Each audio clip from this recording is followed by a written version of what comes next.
afternoon, everyone. It's 4 p.m. sharp, and let's begin with the show that is apparently one of the last in Ropecon 2015 and Dipoli. It's nice to have everyone around. And this is Star Trekking, and mostly about interstellar travel, communication, and society. Now, briefly about me, my name is Joakim Björkgren, and as some may know from my previous workshop in this Ropecon, Mr. Evil. And yeah, brief summary. Been game mastering in various settings from fantasy to the far-flung future for about 20 years. I was almost tempted to put 25, but close enough.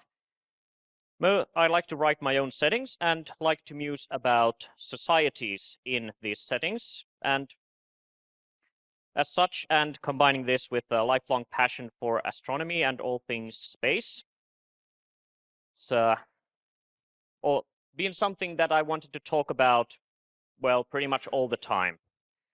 And also I have been doing a LARP campaign called Bravo Beach for about 10 years now, I think, and that's also been one of the inspirations for putting up this presentation. Now, a few points of focus. I'll be going through different kinds of general types of communication technology, travel technology, and this will both include slower than light and faster than light, and briefly going on about how to break the general relativity stuff.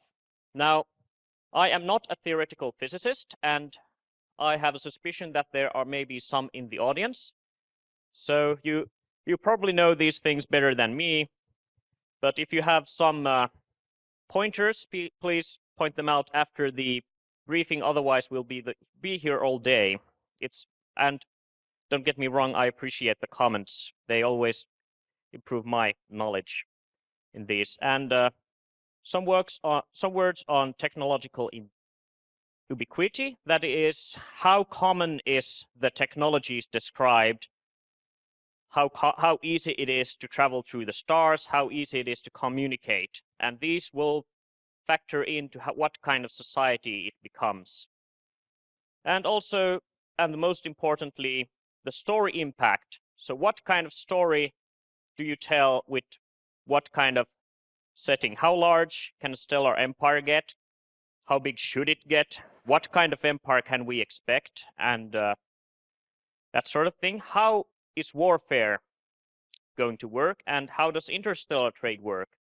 These are, as I've noticed, quite closely related items that also affect to a degree on what kind of society is to be expected. Now, as I said that I'm not a theoretical physicist or even astrophysicist, I'd have a few words on relativity.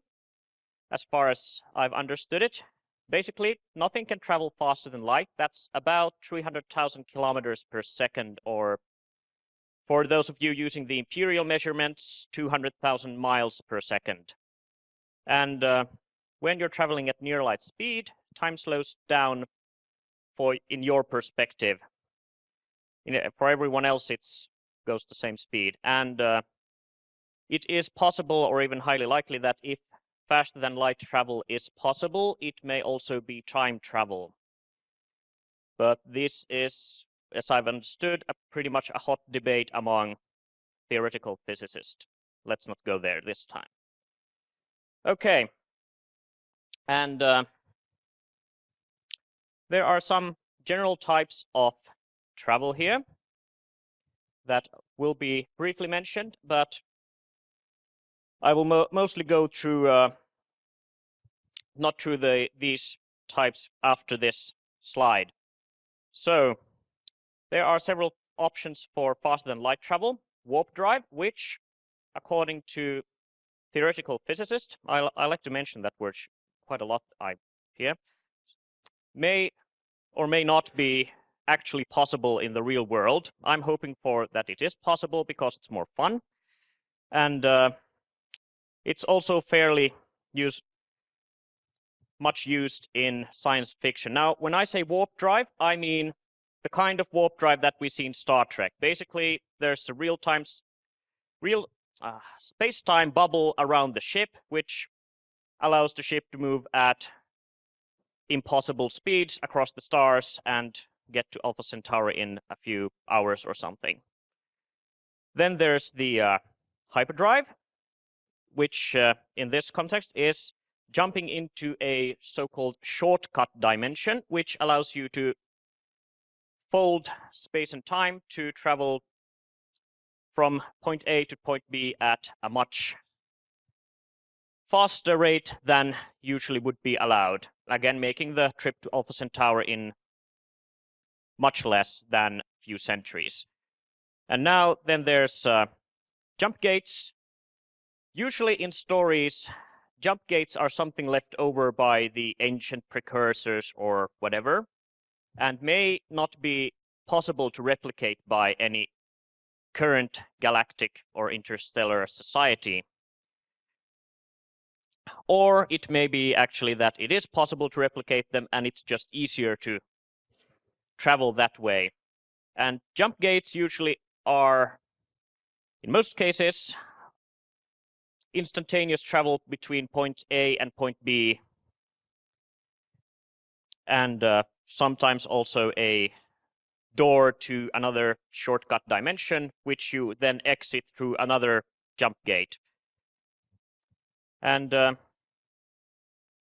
interstellar slower than light travel then is going to be mentioned as well later on. And in practice, this is either reactionless drive, which is under very recent understanding of physics, is that the electromagnetic drive, which is currently being tested by JPL and NASA, may be a possible option.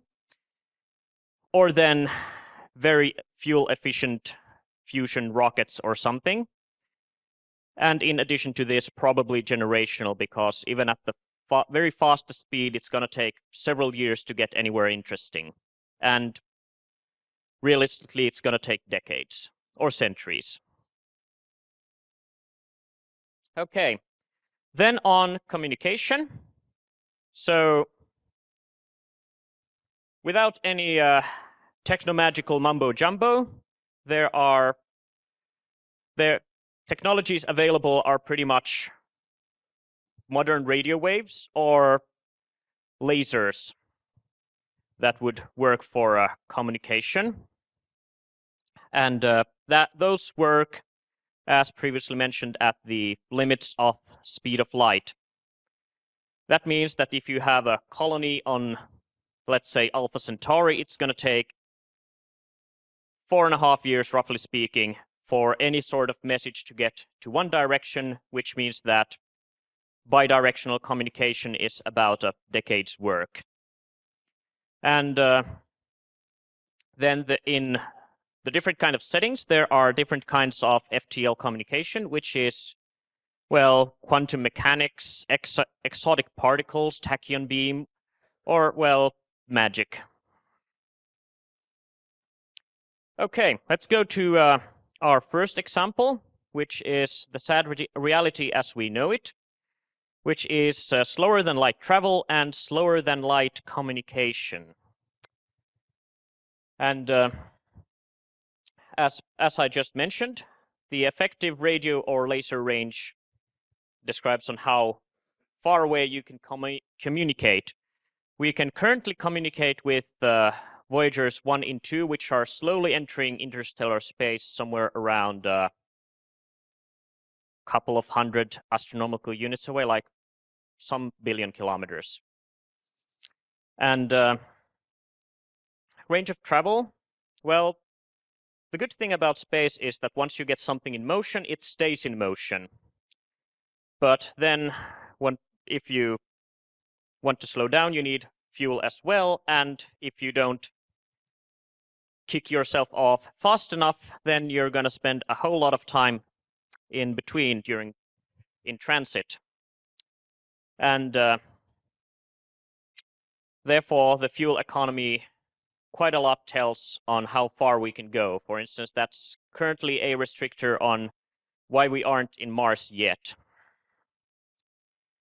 And interstellar travel, that can take decades, that can take centuries, that can take millennium. It's pretty much, again, a case of the fuel economy. And as such, any and all interstellar colonies don't really have anything to rely on except themselves and whatever they bring with them and what they can construct at the site. Now, for this, of course, in our modern day and age, the standard template construct, I mean nano constructor machines that can, or 3D printers as they are, I think is the common word, are going to be very handy when setting up colonies and such. But if a colony runs into trouble and they send a message, "Help! I need help. We're having a food supply is running short," then, well, they're frankly, okay, no kids in the audience that I can see, shit out of luck. So the Earth or whatever is the central piece may be getting the message in about like 10, 20 years, and then they'll be like, okay, we'll get a food supply to you in 200 years. Stay put. Try to keep up. And now, if this setting is set long enough, like let's say a couple of hundreds of thousands of years or whatever, and fuel economy and interstellar travel becomes stable enough that you can trade between these interstellar colonies or worlds or whatever, that's going to take a very long-term planning. So let's say that you have these, let's say, technological stuff that you want to sell to another world that happens to be low-tech at the moment, and they are kind of needing electronics.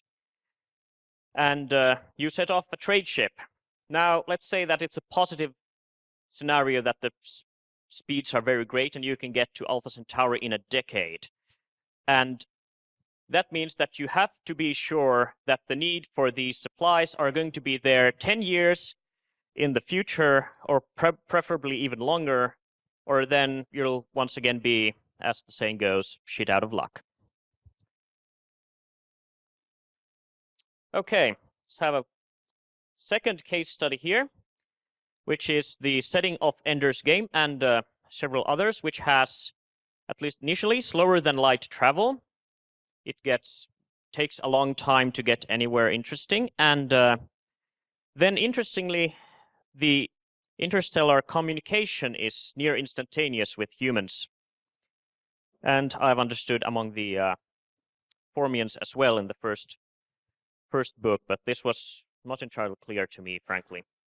But colonies of Earth are in instant and constant communication and are such allied with Earth, but kind of look after themselves, since it takes several years for anything interesting to come and help if they need something, and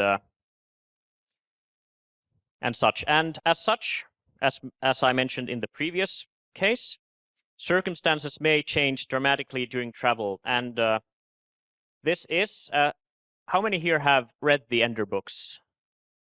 Okay, I'm seeing most people.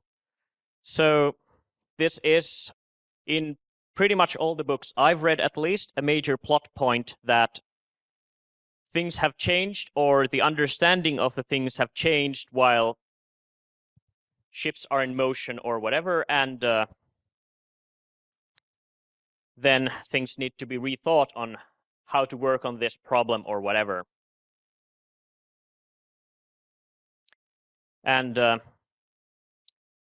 then there's a more frequent case, which has faster than light travel, but the communication technology is at its modern limits, which is light speed, which in practice means that since we have already these ships that travel much faster than our laser beams or radio or whatever, we can use those ships for communication. So we have these courier ships, and this tends to put a little bit of a limit on, like at this point, interstellar empires. I'm using the term empire here as a very loose term because I'm meaning a stellar nation which has control over more than one star system, and I'm not taking any points on what kind of society that is as such. That it can be a democracy, it can be a republic, it can be a people's republic, it can be whatever, but they are still somewhat restricted by this communication gap. A good example from history that could be taken up at this point is the Roman Republic, which was at its height, it took 1 month to get from Rome to Britain, if I recall correctly. And that, when taking that, let's say some Saxons or such have invaded England and they call for help they travel to Rome, that helps send us legions to help us. And that's going to take a long while before legions are going to be mobilized, assuming at this point, of course, that any sort of information does travel to Rome and not the nearest garrison or such. But things take time, things change, and as such also a surprise attack may cripple a nation completely if the invasion travels faster than word of the invasion. I'm having good English here. Apologies for that. So yeah. So let's say that there's this garrison world that holds, let's say, half of the sector's starfleet to defend your nation. And it gets surprise attacked. And now here the question is on how the technology works. Like, can it work within a gravity well? That can you jump in and out of warp, or can you jump to hyperspace from a gravity well? If you can, then it's nearly impossible to pull a surprise attack without a word getting out. Because if you have enough ships, then there is always going to be that one ship that has enough time to jump to the nearest other base and say that, hey, these guys are totally attacking our asses, and then the rest of the fleets are going to get organized, and the next time they try to pull a stunt like that, they'll have more trouble. But if there are limits like that, let's say that you can jump only from the edge of a solar system, then you have the problem that you'll have to have that, or it makes sense to have ships very near the translation points, so that if there comes a surprise attack, you'll need to get one of these ships off to the next system to warn the rest of the empire that there's this attack going on and be prepared. And so for the surprise attack to work, you need to take out all these ships, or just assume that one of the ships will get out and the word will spread and the next fight is going to be an actual fight and not a slaughter. Assuming, of course, you're managing to get the surprise on the first time. There was this catch box here. Sorry, I'm a terrible thrower. Thanks. one thing that comes to mind regarding communication by courier ships is that technically, if the engines would be small enough and mass producible, then you could have essentially courier engines rather than courier ships. But if they're not mass producible, then you'd need a large enough ship to have an FTL drive in order to get even the simplest messages across. But if you can send just a simple engine across space, then communication becomes a bit easier. Yeah, that's a valid point there. So that's a question of both technological ubiquity. So if the FTL is relatively easy or does not require a human pilot or mutant pilot or whatever, that it can be done by computer, then if this can be managed, then you don't need humans and you can have a billion courier engines, as said, ready at the translation point. And if there comes something, it's probably at that point very hard to make a surprise attack. But then on the other side can do that too and just jump in several billions of missiles and just aim them at the courier ships and whatever else they know or suspect is in the system. Or they can have a AI that's just smart enough to decide all the targets. So possibly you don't need humans at all in any kind of warfare, which is also an interesting consideration here. Okay, case study in this scenario, Honor Harrington series. How many of you are familiar with the Honor Harrington series? Several of you. Okay, so basically, to summarize it very shortly, it's Napoleonic Wars in space. And has this strong age of sail feel that they have this hyperdrive, and the hyperdrive kind of works like you're putting up sails and getting on the high seas and as such. And much of the story goes that one side manages to get or has a edge on tactical cunning or technology, or that their politics have been long-sighted enough to that, so that the Navy is strong enough to do whatever it is required of them to do, and this has devastating effects on strategic level. Now, as many of you are unfamiliar, but maybe getting into the books at some point, I won't go into more detail any further. But then another point, mass media is in the books. In many systems, it's controlled. In some systems, it's kind of free press, but most usually, in my observation of the books, that there is at least a soft kind of control on that. The press is not allowed to print certain kind of stories, despite their relative freedom. And in this setting also, there are a lot of star system-wide governments, and actually larger than one single system empires are very rare. That there are, let's see, there's I think five or six major players in the books.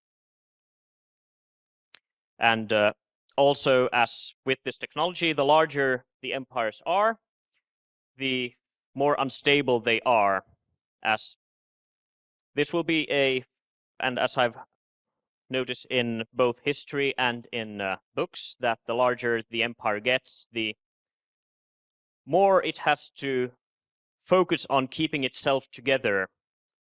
A nice example from current events would be, I'm feeling that I'm taking kind of risk here by mentioning Russia, but they are in practice a very large empire. They have lots of focus on keeping everything intact and possibly keeping control on their peripheries. And this is and has also been a case in history. The British Empire, similar kinds of stuff. The American Empire was kind of letting some of the peripheries go. And well, the list goes on. I can have that another presentation about those. Then we have faster than light travel and faster than light communication. It's more frequent than the other types. Usually has a setting where there has been interstellar society for a very long time. Thousands of years, tens of thousands of years, millions of years. There are various examples. To mention some examples, Schlock Mercenary. How many of you? Yeah. There are some people who recognize this. Good, good. And well, Babylon 5 has that kind of society, and Star Trek as well is another case. I actually had promised myself that I wouldn't actually mention Star Trek at all, but I have failed. I apologize to you all. And in this setting, also a common theme is that interstellar travel is not as hard as it is in the other books. Now, by hard, there are several cases. It can be that interstellar travel is limited to a certain class of people, usually the upper class or the people who need to travel for whatever reason, which is also the upper class generally, or that it requires certain kind of permits, that it's very difficult to have a faster than light ship and maintain it, and therefore, and it runs high risks. For example, it's been theorized with that if warp drives work for real, and you get one working, and you go to Alpha Centauri, and you slow down, you will probably wipe out Alpha Centauri system, because all the particles that are crammed in your warp bubble will continue to travel at impossible speeds while you slow down and wipe out anything in their path. So it may be that in order to use a warp drive, they need to test you very thoroughly that you won't decide to go like, hey, let's do a warp drive aimed at Earth and wipe out the solar system or whatever else. So there may be that kind of restrictions, but usually it's easier. There are more interstellar traveling being done. And as such, also there are more ships around, and as such, larger fleets. I recall that in the Star Wars universe, there are roughly 28,000 Star Destroyers of the Imperial Star Destroyer class. Well, I'm using the most recent version of the rules I've actually read. Yeah. Yeah. Well. Yeah. Let's not go there. But in any case, well, I'm also not going to go into do I think it's sufficient to keep a galaxy in order, but well, 28,000 ships, and sounds like a lot. The Bravo Beach universe has their average fleets are around 10 to 15,000 ships that are warp capable, and under that several hundreds of thousands of smaller craft that are not. And trade is really easy, or well, it's not as risky, because this time you don't need to be relying on information from the recent courier ship, which is far better than relying on the information you had about the system that's about 20 years old at best.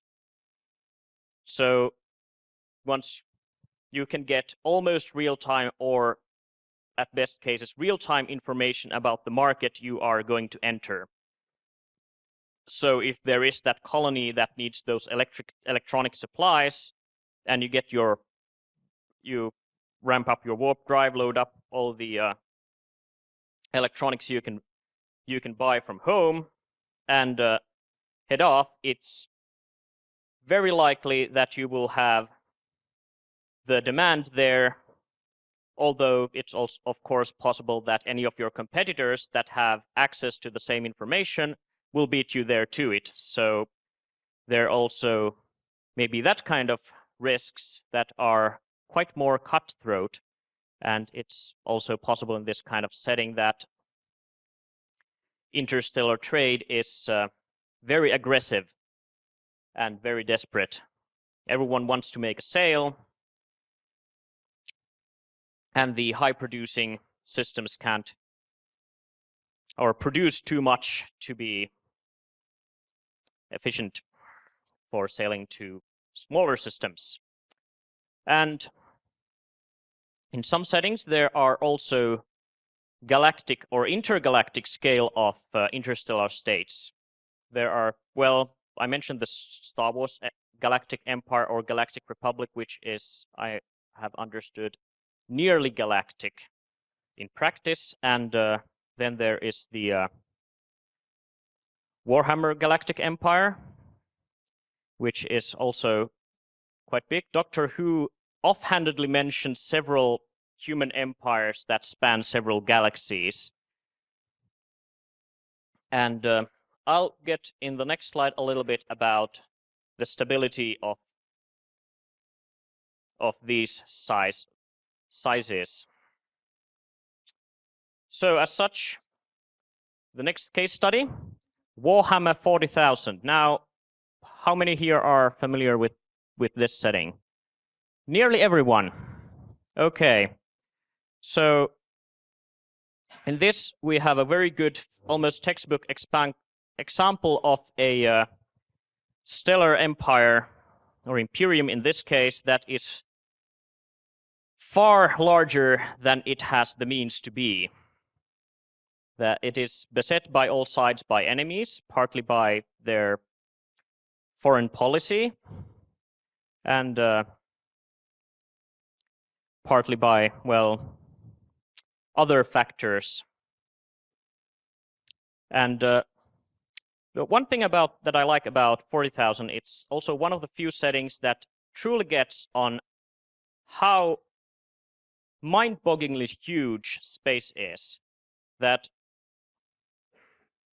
I'm not sure I've gotten to that much in the previous slides, that I've mentioned that it takes several years or decades on slower than light to get to a neighboring system, and that's on slower than light. And even on the very fast warp drive in Warhammer 40K, it can take years to get a relief fleet to where they need to be, even if they are in the same quadrant of space. Of course, that also has much to do with how their interstellar travel works, which is that they take a shortcut through hell, and sometimes things go bad. And can you please throw the throw box over there?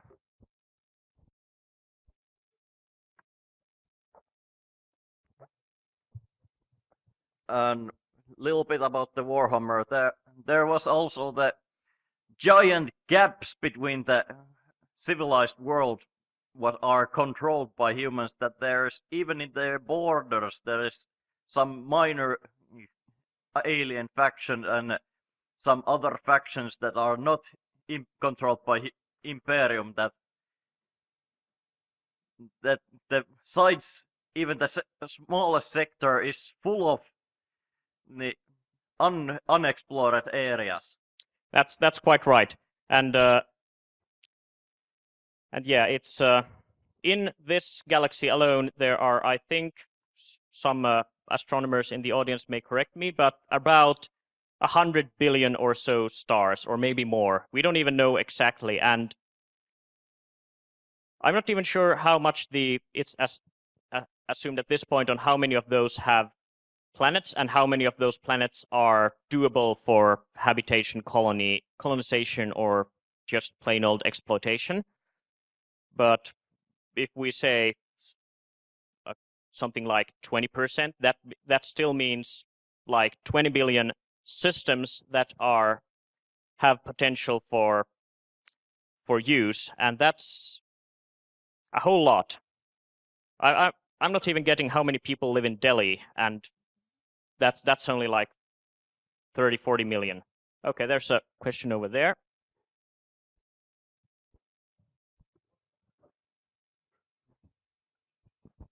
So just an comment from an astronomer. So according to the Kepler satellite results, I don't know exactly how much planets are in the so-called life zone, but still, it seems to show that planets around stars are, at least by like normal mass stars, are just like more rule than exception. So you can expect quite many planets in the Milky Way.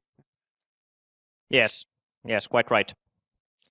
And so here, because of that there is also faster than light travel and faster than light communication, you can coordinate your fleets better. And as such, there are operational bases on a sector scale and also in Warhammer 40,000, also in galactic segmentum scale, from where the main fleets or the real fleets are dispatched from. And then there are planetary defense fleets, which are mainly like road bumps for any invasion force that slow them down for a little bit until hopefully the reinforcements arrive. And as such, I briefly mentioned in the previous slide about immense, highly populated worlds. And for the survival of this kind of planet, it needs a lot of trade. There are many examples for this kind in other settings. How many of you are familiar with Asimov's Foundation series? Almost everyone. Okay. So basically there is this world Trantor, which is very much, as I've understood it, an inspiration for Coruscant in the Star Wars series. And these kind of worlds need trade to survive. They need around them, or within reasonable distance of them, worlds that exist merely for producing food for these huge planets, or well, hugely populated planets. The planet itself can be normal sized, or whatever goes for normal in the setting. And there is also, considering the technological ubiquity, there is pretty much no such thing in the Warhammer 40,000 universe. The technology is controlled by certain factions that are very jealous of their knowledge. Yes, the Adeptus Mechanicus. And as such, at least on human worlds, there can be worlds that are living in the Stone Age after being colonized around 15,000 years ago or something. And to them, the concept of interstellar travel is naturally pretty much magic, which is also what it is in practice, but well, it is also advanced technology. And then in contrast, there are highly advanced forge worlds and civilized worlds where you have flying cars and all kinds of technological marvels that would astound even people today, despite the Warhammer 40,000 being at best a little bit backwards. Okay, finally I have some conclusions here. So when designing a interstellar setting, think of what kind of story you want to tell. So all of these examples I've given so far will have an impact on what kind of stuff there can be and what kind of stuff there can't. And also consider on does the technology you have affect other technologies? I mentioned previously the some current theories about possible warp drive solutions being pretty much weapons as their own. And in the Bravo Beach universe, the fusion reactor technology is used to create this sort of energy shield around the ship, which protects it to some degree against physical projectiles and energy weapons. And then, of course, even more importantly, something to consider, why the technology works as it does work. Why does the warp drive require to be free of gravity wells? Why can't it jump in gravity wells? Or actually, can it jump in gravity wells, but it will have a devastating effect on your ship and possibly the system around it? As in, recall in Schlock Mercenary, there is the Terraport technology, which is allowing instantaneous jumps from A to B, that have also this Terraport area denial technology, which is then in one comic strip. It's attempted to exploit this by one character's understanding that if they jump inside a TAD, or Terraport area denial, they will destroy the planet around them, so they'll have to let them go. Of course, this doesn't work as such, or actually it does, but not why they think they do. And of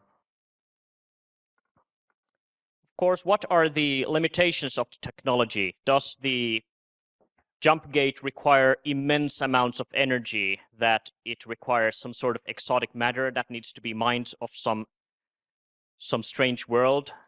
Does the interstellar navigation require some sort of freaky mutants, without which you're pretty much traveling blind and will run into whatever comes and blocks your path, like, let's say, the navigators in Dune and Warhammer 40,000. And of course, this will also touch on the subject of fuel and energy. And also, if you do not think of any exploits, your players certainly will. I have not yet run a single campaign or session with in science fiction or fantasy that would not have a situation where the players come up with a solution that is based on how the magic works, on how the technology works in my setting, that they use to their advantage in surprising ways. And that, I think, is, in my opinion, one of the most fun parts in game mastering. And at this point, that's all from my side. And I'd like to thank you all for attending. If you have any questions, I think we still have about a minute or so. Okay, there's a question in the back, or comment. Yes, I was wondering, are you familiar with Joe Haldeman's The Forever War novel? I am. I find it quite interesting.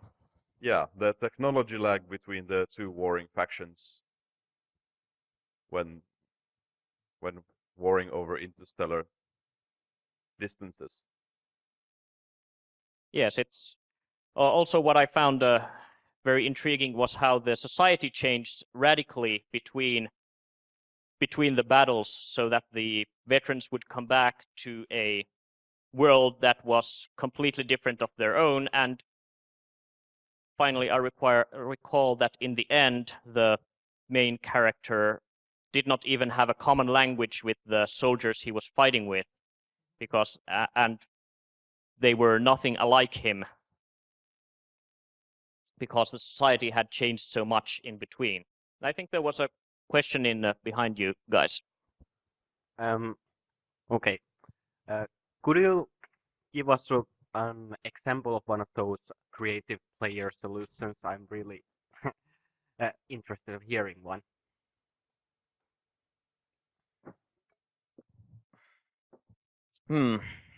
That's a... Okay, there comes one example. The characters have recently done bad things on a planet and are running away. But as they are going towards the jump technology in this or the faster than the light technology in this setting requires that you are free from a gravity well, but the ship they are on also generates a gravity well, an artificial gravity. And so, as they are approaching the jump point, behind the moon comes a Imperial cruiser, Wunderbar Überraschung, or in English, Wonderful Surprise, which commands the ship to prepare for boarding. And so, in desperation, one of the characters comes up with, wait a minute, our ship has artificial gravity, so what if we polarize that and polarize the setting to create an anti-gravity bubble, and then use that to activate the warp drive? Then we could escape. I think about it for a second. It's like, okay, you can roll at minus 10. We were using GURPS at the time, so minus 10 is pretty heavy minuses. I think he had to roll 6 or lower on 3 6-sided dice to succeed. Well, he rolls a 3, which is critical success. And, well, as a result, they fried their hyperdrive. They stranded up in nowhere around known space, but they did escape. Okay, other questions? Okay. Thanks all, and I hope everyone has enjoyed Ropecon 2015 for my part.